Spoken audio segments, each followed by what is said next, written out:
भक्तों, विष्णु जी को पालनहार, सौभाग्य के दाता और संतान सुख प्रदाता कहा जाता है। यदि आपके जीवन में संतान प्राप्ति में बाधा, संतान के स्वास्थ्य संबंधी चिंता या संतान के उज्जवल भविष्य को लेकर कोई परेशानी है, तो आपको श्री हरि विष्णु जी के इस महामंत्र का जाप करना चाहिए। इस मंत्र का जाप आपके लिए फलदायी साबित होने वाला है। भगवान विष्णु की कृपा से संतान सुख प्राप्त होता है, संतान स्वस्थ है और दीर्घायु होती है और परिवार में खुशहाली बनी रहती है।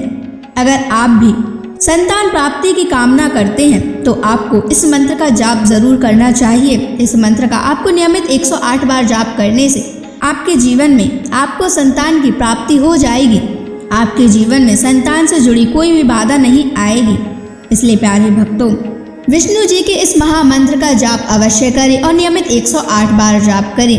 यदि आप इस महामंत्र का जाप करने में असमर्थ हैं तो आप इस वीडियो को अपने मोबाइल फोन पर स्पीकर पर चलाकर अपने घर, दुकान या ऑफिस में छोड़ दें। ऐसा करने से आपको हर उस स्थान पर भगवान विष्णु की असीम कृपा प्राप्त होने लगेगी और आपको संतान सुख की भी प्राप्ति होगी। इसलिए प्यारे भक्तों, इस मंत्र को साधारण समझने की गलती बिल्कुल भी ना करें। यह मंत्र बहुत ही चमत्कारी और प्रभावशाली मंत्र है।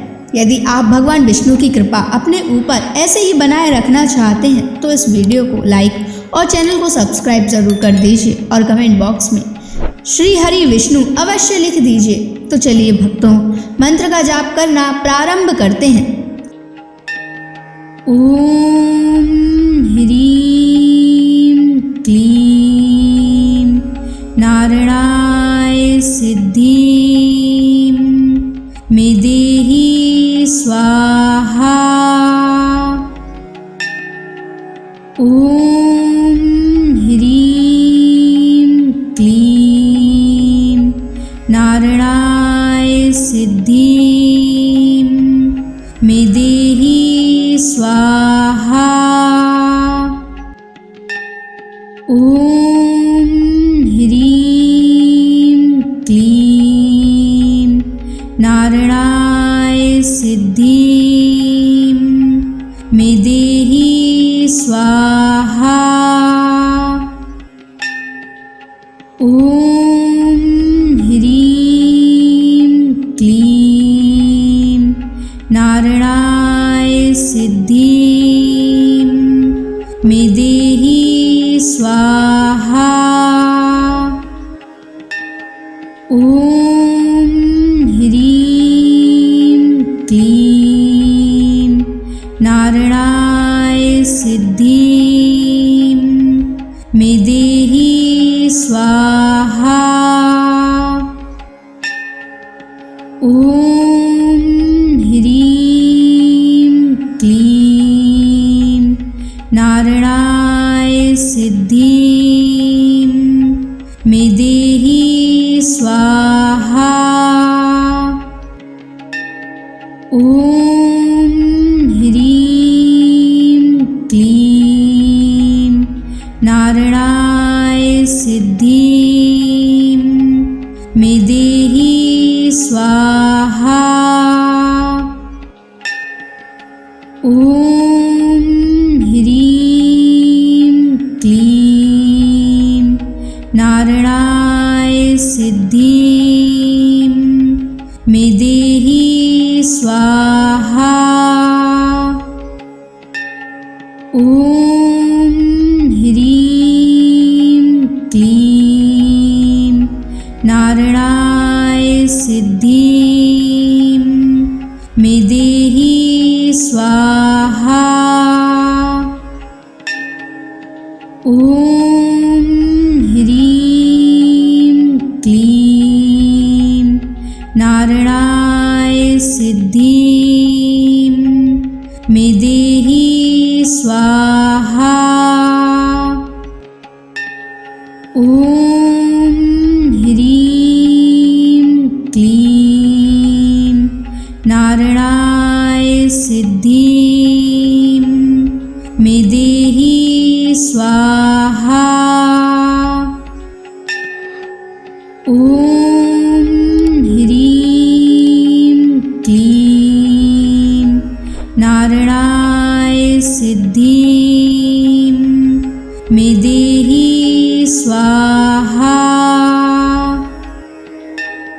ॐ ह्रीं क्लीं नारायणाय सिद्धिं मे देहि स्वाहा। ॐ ह्रीं क्लीं नारायणाय सिद्धिं मे देहि स्वाहा। ॐ ह्रीं क्लीं नारायणाय सिद्धिं मे देहि स्वाहा। ॐ ह्रीं क्लीं नारायणाय सिद्धिं मे देहि स्वाहा। ॐ ह्रीं क्लीं नारायणाय सिद्धिं मे देहि स्वाहा। ॐ ह्रीं क्लीं नारायणाय सिद्धिं मे देहि स्वाहा। ॐ ह्रीं क्लीं नारायणाय सिद्धिं मे देहि स्वाहा। ॐ ह्रीं क्लीं नारायणाय सिद्धिं मे देहि स्वाहा। ॐ ह्रीं क्लीं नारायणाय सिद्धिं मे देहि स्वाहा। ॐ ह्रीं क्लीं नारायणाय सिद्धिं मे देहि स्वाहा।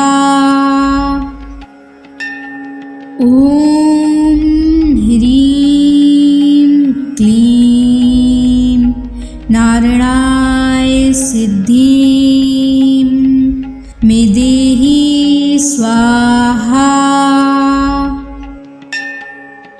ॐ ह्रीं क्लीं नारायणाय सिद्धिं मे देहि स्वाहा। ॐ ह्रीं क्लीं नारायणाय सिद्धिं मे देहि स्वाहा। ॐ ह्रीं क्लीं नारायणाय सिद्धिं मे देहि स्वाहा। ॐ ह्रीं क्लीं नारायणाय सिद्धिं मे देहि स्वाहा। ॐ ह्रीं क्लीं नारायणाय सिद्धिं मे देहि स्वाहा। ॐ ह्रीं क्लीं नारायणाय सिद्धिं मे देहि स्वाहा। ॐ ह्रीं क्लीं नारायणाय सिद्धिं स्वाहा। ॐ ह्रीं क्लीं नारायणाय सिद्धिं मे देहि स्वाहा। ॐ ह्रीं क्लीं नारायणाय सिद्धिं मे देहि स्वाहा। ॐ ह्रीं क्लीं नारायणाय सिद्धिं मे देहि स्वाहा। ॐ ह्रीं क्लीं नारायणाय सिद्धिं मे देहि स्वाहा। ॐ ह्रीं क्लीं नारायणाय सिद्धिं मे देहि स्वाहा। ॐ ह्रीं क्लीं नारायणाय सिद्धिं मे देहि स्वाहा। ॐ ह्रीं क्लीं नारायणाय सिद्धिं मे देहि स्वाहा। ॐ ह्रीं क्लीं नारायणाय सिद्धिं मे देहि स्वाहा। ॐ ह्रीं क्लीं नारायणाय सिद्धिं मे देहि स्वाहा। ॐ ह्रीं क्लीं नारायणाय सिद्धिं मे देहि स्वाहा। ॐ ह्रीं क्लीं नारायणाय सिद्धिं मे देहि स्वाहा। ॐ ह्रीं क्लीं नारायणाय सिद्धिं मे देहि स्वाहा। ॐ ह्रीं क्लीं नारायणाय सिद्धिं मे देहि स्वाहा। ॐ ह्रीं क्लीं नारायणाय सिद्धिं मे देहि स्वाहा। ॐ ह्रीं क्लीं नारायणाय सिद्धिं मे देहि स्वाहा। ॐ ह्रीं क्लीं नारायणाय सिद्धिं मे देहि स्वाहा। ॐ ह्रीं क्लीं नारायणाय सिद्धिं मे देहि स्वाहा। ॐ ह्रीं क्लीं नारायणाय सिद्धिं मे देहि स्वाहा। ॐ ह्रीं क्लीं नारायणाय सिद्धिं मे देहि स्वाहा। ॐ ह्रीं क्लीं नारायणाय सिद्धिं मे देहि स्वाहा। ॐ ह्रीं क्लीं नारायणाय सिद्धिं मे देहि स्वाहा। ॐ ह्रीं क्लीं नारायणाय सिद्धिं मे देहि स्वाहा। ॐ ह्रीं क्लीं नारायणाय सिद्धिं मे देहि स्वाहा। ॐ ह्रीं क्लीं नारायणाय सिद्धिं मे देहि स्वाहा। ॐ ह्रीं क्लीं नारायणाय सिद्धिं मे देहि स्वाहा। ॐ ह्रीं क्लीं नारायणाय सिद्धिं मे देहि स्वाहा।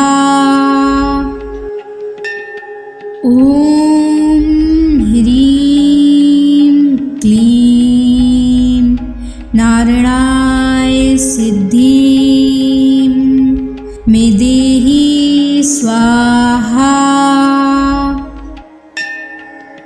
ॐ ह्रीं क्लीं नारायणाय सिद्धिं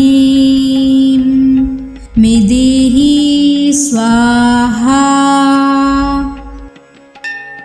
ॐ ह्रीं क्लीं नारायणाय सिद्धिं मे देहि स्वाहा। ॐ ह्रीं क्लीं नारायणाय सिद्धिं मे देहि स्वाहा। ॐ ह्रीं क्लीं नारायणाय सिद्धिं मे देहि स्वाहा। ॐ ह्रीं क्लीं नारायणाय सिद्धिं मे देहि स्वाहा। ॐ ह्रीं क्लीं नारायणाय सिद्धिं मे देहि स्वाहा। ॐ ह्रीं क्लीं नारायणाय सिद्धिं मे देहि स्वाहा। ॐ ह्रीं क्लीं नारायणाय सिद्धिं मे देहि स्वाहा। ॐ ॐ ह्रीं क्लीं नारायणाय सिद्धिं मे देहि स्वाहा। ॐ ह्रीं क्लीं नारायणाय सिद्धिं मे देहि स्वाहा। ॐ ह्रीं क्लीं नारायणाय सिद्धिं मे देहि स्वाहा। ॐ ह्रीं क्लीं नारायणाय सिद्धिं मे देहि स्वाहा। ॐ ह्रीं क्लीं नारायणाय सिद्धिं मे देहि स्वाहा। ॐ ह्रीं क्लीं नारायणाय सिद्धिं मे देहि स्वाहा। ॐ ह्रीं क्लीं नारायणाय सिद्धिं मे देहि स्वाहा। ॐ ह्रीं क्लीं नारायणाय सिद्धिं मे देहि स्वाहा। ॐ ह्रीं क्लीं नारायणाय सिद्धिं मे देहि स्वाहा। ॐ ह्रीं क्लीं नारायणाय सिद्धिं मे देहि स्वाहा। ॐ ह्रीं क्लीं नारायणाय सिद्धिं मे देहि स्वाहा। ॐ ह्रीं क्लीं नारायणाय सिद्धिं मे देहि स्वाहा। ॐ ह्रीं क्लीं नारायणाय सिद्धिं मे देहि स्वाहा। ॐ ह्रीं क्लीं नारायणाय सिद्धिं मे देहि स्वाहा। ॐ ह्रीं क्लीं नारायणाय सिद्धिं मे देहि स्वाहा। ॐ ह्रीं क्लीं नारायणाय सिद्धिं मे देहि स्वाहा।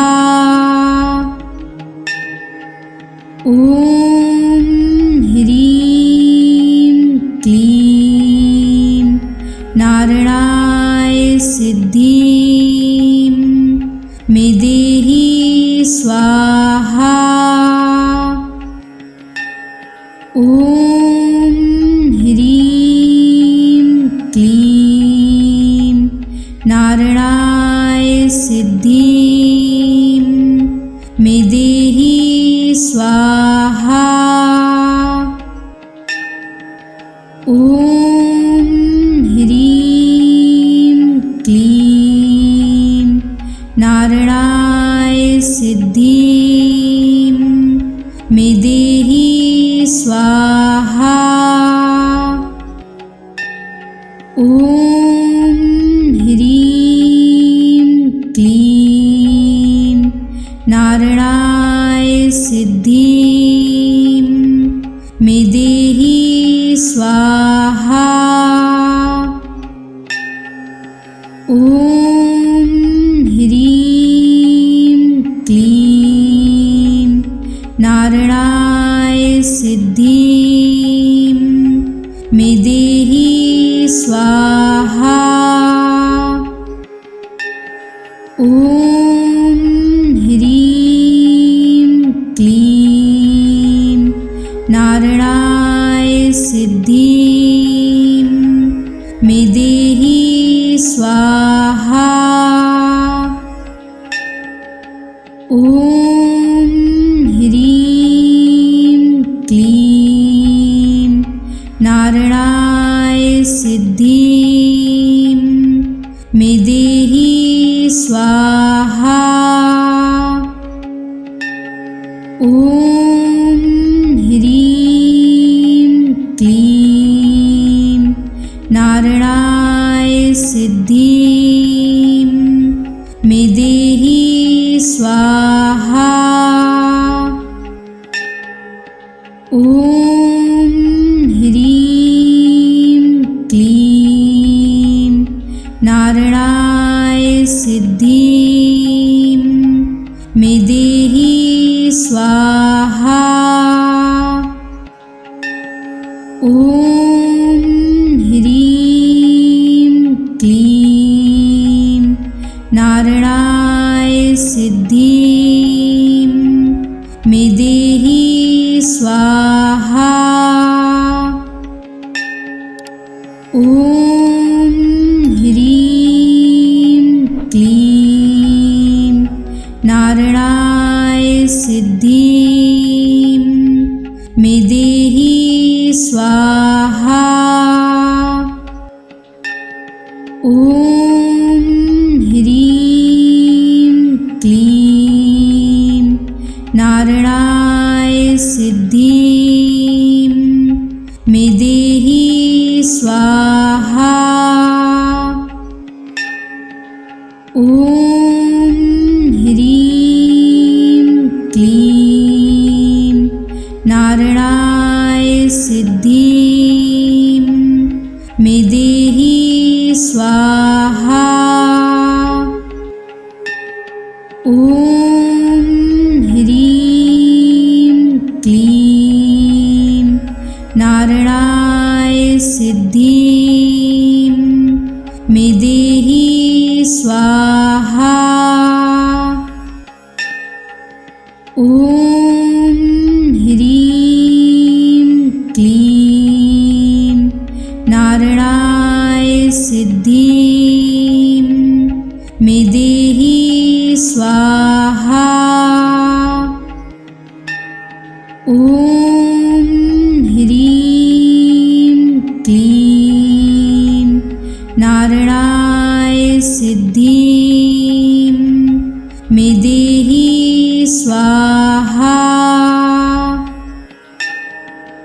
ॐ ह्रीं क्लीं नारायणाय सिद्धिं मे देहि स्वाहा। ॐ ह्रीं क्लीं नारायणाय सिद्धिं मे देहि स्वाहा। ॐ ह्रीं क्लीं नारायणाय सिद्धिं मे देहि स्वाहा। ॐ ह्रीं क्लीं नारायणाय सिद्धिं मे देहि स्वाहा। ॐ ह्रीं क्लीं नारायणाय सिद्धिं मे देहि स्वाहा। ॐ ह्रीं क्लीं नारायणाय सिद्धिं मे देहि स्वाहा। ॐ ह्रीं क्लीं नारायणाय सिद्धिं मे देहि स्वाहा। ॐ ह्रीं क्लीं नारायणाय सिद्धिं मे देहि स्वाहा। ॐ ह्रीं क्लीं नारायणाय सिद्धिं मे देहि स्वाहा। ॐ ह्रीं क्लीं नारायणाय सिद्धिं मे देहि स्वाहा। ॐ ह्रीं क्लीं नारायणाय सिद्धिं मे देहि स्वाहा। ॐ ह्रीं क्लीं नारायणाय सिद्धिं मे देहि स्वाहा। ॐ ह्रीं क्लीं नारायणाय सिद्धिं मे देहि स्वाहा।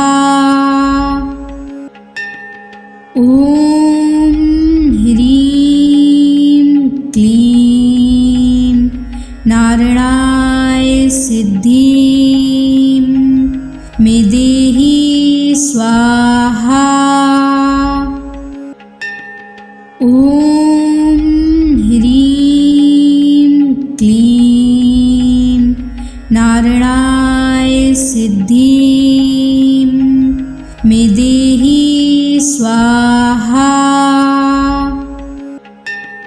ॐ ह्रीं क्लीं नारायणाय सिद्धिं मे देहि स्वाहा।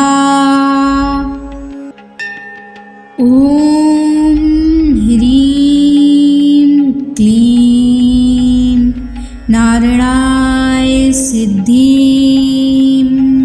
मे देहि स्वाहा। ॐ ह्रीं क्लीं नारायणाय सिद्धिं मे देहि स्वाहा।